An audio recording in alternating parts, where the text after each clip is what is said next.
Hey guys, welcome to Tutorial Guru. Today we'll be learning how to delete Temu app data, and now let's dive right in. Now to delete your Temu app data on your phone, first open up the settings of your phone and not the Temu app itself.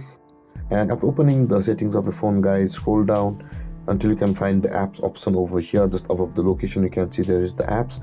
Open up the apps and you land over here. Again, tap on the app management button at the top of the screen and this page will open, guys. Now search for the Temu app at the top of the screen. You can see there's the search bar.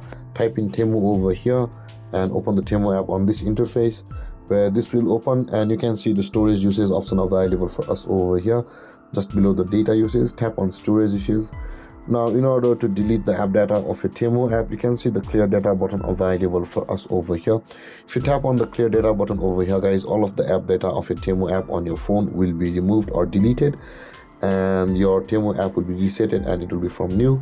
And that being said, guys, this is how to delete Temu app data on your phone. And if you have any confusions or questions regarding your topic, feel free to comment in the comment section below, and don't forget to like, subscribe and hit that bell icon for more videos. Thank you for watching, guys. Peace.